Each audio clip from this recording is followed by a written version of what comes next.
सर्दियां बढ़ रही हैं, लेकिन आजमगढ़ का सियासी तापमान भी बढ़ रहा है। वजह है कुछ ही महीनों में उत्तर प्रदेश विधानसभा के चुनाव होने हैं, जिसको लेकर के सभी राजनीतिक दल अपने अपने कार्यकर्ताओं को मजबूत कर रहे हैं और मैदान में उतरने की सीख दे रहे हैं। लेकिन अगर हम यहाँ राजनीतिक तौर से बात करें तो मुख्य विपक्षी पार्टी के तौर पर बहुजन समाज पार्टी का एक जनाधार है। लेकिन पिछले कुछ महीनों में देखा गया है कि सबसे बड़ा नुकसान आजमगढ़ में बहुजन समाज पार्टी को हो रहा है। 2017 के विधानसभा चुनाव में बहुजन समाज पार्टी ने आजमगढ़ से 4 सीटें जीती थी। सगड़ी, मुबारकपुर, लालगंज और दीदारगंज। 2 विधायक ने बहुजन समाज पार्टी से त्यागपत्र दे दिया और एक विधायक की मौत हो गई। सबसे मजबूत नेता थे सुखदेव राजभर, जिन्होंने अपनी मौत के कुछ पहले एक मार्मिक पत्र अखिलेश यादव को लिखा और उसमें उन्होंने ये लिखा कि मैं अपने पुत्र को आपके हवाले कर रहा हूँ, और उसके कुछ ही दिनों बाद उनका देहांत हो जाता है।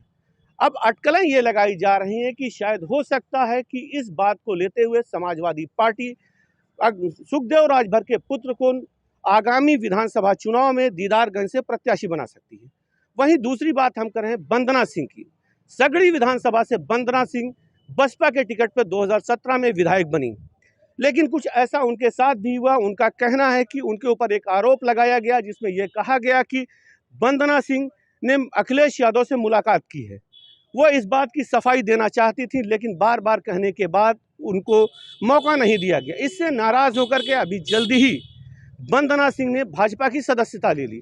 अब वहीं हम बात करें कि 2012 का चुनाव, जो एक महत्वपूर्ण चुनाव था, जिले की 10 सीटों में 9 सीटों पर समाजवादी पार्टी ने फतह किया था और एक सीट मुबारकपुर जो बसपा के शाह आलम और गुड्डू जमाली को मिली थी, और 2017 में भी उन्होंने बसपा के टिकट पर वहां से जीत हासिल की और मायावती के काफ़ी करीब माने जाते थे गुड्डू जमाली। लेकिन एकाएक कुछ ऐसा होता है कि 21 तारीख को मायावती के साथ उनकी मुलाकात होती है। उस मुलाकात में क्या ऐसा हुआ, यह बात साफ नहीं हो पाई। लेकिन इसी बीच वो 4 दिन बाद 25 तारीख को एक पत्र लिखते हैं और पत्र के ज़रिए इस बात को कहते हैं कि मैं विधानमंडल नेता के पद से इस्तीफा देता हूं, और साथ साथ विधानसभा की सदस्यता से भी उन्होंने इस्तीफा दे दिया। तो इस तरह से बसपा की, जहां तक हम आजमगढ़ में कहें कि बसपा के 4 विधायकों में से 3 विधायक बसपा से बाहर चले गए, मात्र लालगंज की सीट बसपा के पास है। बसपा की ऐसी हालत आजमगढ़ में क्यों है, इस पर बात करने के लिए मेरे साथ हैं सचिन श्रीवास्तव, जो इस बात के लिए एक यहाँ के पत्रकार हैं और इन चीज़ों का अनुभव है। सचिन जी, मैं जानना चाहता हूँ अगर बसपा की हालत ऐसी क्यों? ये तो काफ़ी सोचनीय है। इसके लिए बसपा नेतृत्व को सोचना पड़ेगा कि आखिर एक ज़माने में जो पहला सांसद पूरे इंडिया में आजमगढ़ में बना बसपा का, और आज ये हालात हैं कि बसपा के टिकट के लेने के दावेदार कम हो गए हैं। कई विधानसभा ऐसी हैं कि जहाँ कोई प्रत्याशी ही नहीं मिल रहा है। और जैसा कि आपने बताया कि 4 विधायकों में से 3 एक का देहांत हो गया है और 2 पार्टी छोड़ चुके हैं। एकमात्र विधायक अरिमर्दन आज़ाद लालगंज से बचे हुए हैं, और 2 पूर्व मंत्री विद्या चौधरी जी पार्टी छोड़ चुकी हैं। चंदेवराम यादव करेली जी समाजवादी पार्टी ज्वाइन कर चुके हैं। तो आए दिन बसपा को झटका लग रहा है। इसके लिए बसपा नेतृत्व को काफ़ी सोचना पड़ेगा। आज अगर वोट बैंक की बात की जाए तो उनके साथ उनका वोट बैंक जो है, एक माना जाता है दलित वोट बैंक, वो उनके साथ है। लेकिन ये एक सोचनीय विषय है कि जहां आजमगढ़ को सपा और बसपा दोनों का गढ़ कहा जाता था, आज समाजवादी पार्टी तो मजबूत है, लेकिन बहुजन समाज पार्टी निरंतर कमजोर हो रही है। रोज कोई ना कोई पार्टी छोड़ के जा रहा है। मेरे साथ एक सज्जन और कहें, क्या आप आजमगढ़ के रहने वाले हैं? आप किस नजरिए से इसको देखते हैं, जो एक तरीके का परिवर्तन हो, बसपा के तमाम विधायक जा रहे हैं? तो बसपा के विधायक जाने का रीज़न ये है कि बसपा का नेतृत्व गलत रहा है, और ये लोग यही बार बार अफवाह फेंक रहे हैं कि बहन मायावती हम लोगों से पैसे का डिमांड करती हैं, जबकि बहन मायावती ने गुड्डू जमाली से स्पष्ट कहा कि नहीं, आप रेप कांड का एक छेड़खानी का आरोप है, इस पर कहते थे कि योगी से आप कहिए क्योंकि योगी से आपकी बनती है। जब योगी से उन्होंने कहा तो पार्टी को त्यागपत्र दे दिया। तो इसमें गुड्डू जमाली का दोष आप मानते हैं या बसपा की नीतियों का दोष मानते हैं? बसपा के नेतृत्व का दोष मानते हैं। नीतियों का दोष। नीतियों का दोष। तो क्या आपको लगता है कि सचिन जी, मैं फिर आपसे बात करना चाहूँगा कि सचिन जी, आपको क्या लगता है कि बसपा में जिस तरीके का बिखराव हो रहा है, इसका क्या नुकसान आजमगढ़ में आगामी विधानसभा चुनाव में होगा? बहुत ज़्यादा नुकसान होगा। और मुझे जहाँ तक लगता है, जो हम लोग अभी 20 साल से पत्रकारिता कर रहे हैं, हम लोग चुनाव कवर किया है।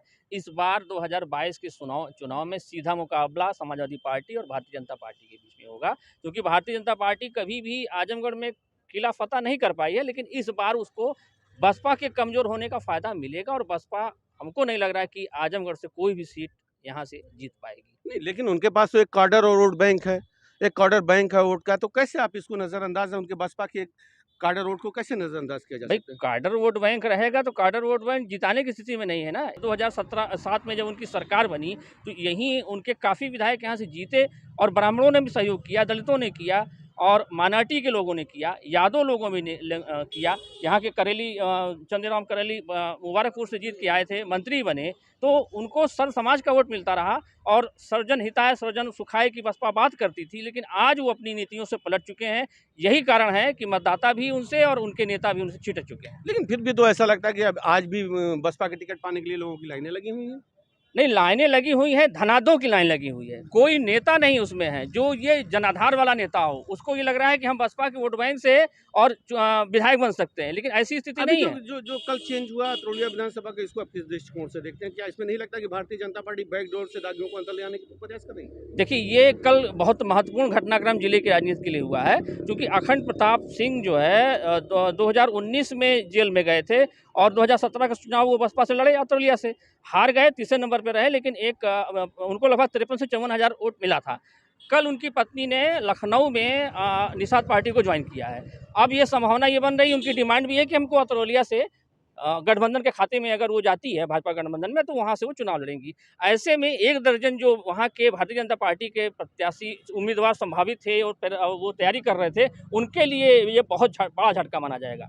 ये तो इसका फायदा भाजपा को तो मिल सकता है। नहीं, भाजपा को मिलेगा, निरंतर मिलेगा, क्योंकि वंदना सिंह एक क्षत्रिय हैं और उनको निषादों का वोट मिलेगा। अतरौलिया निषाद और क्षत्रिय बहुल सीट है, इस नाते उनको निश्चित रूप से लाभ मिलेगा इसका। तो बसपा से जाने के पीछे रीजन आप क्या मुख्य मानते हैं?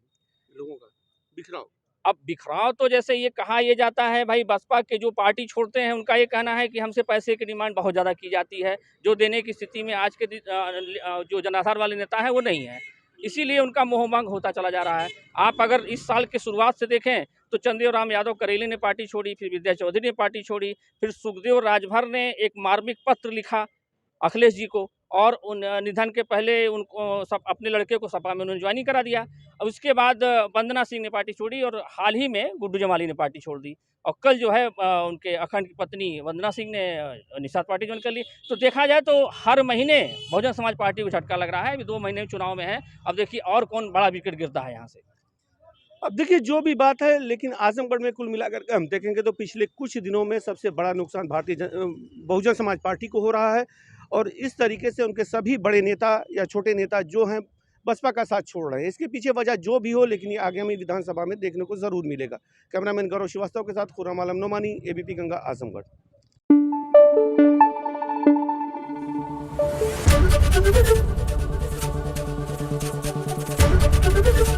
एबीपी गंगा, खबर आपकी, जुबान आपकी।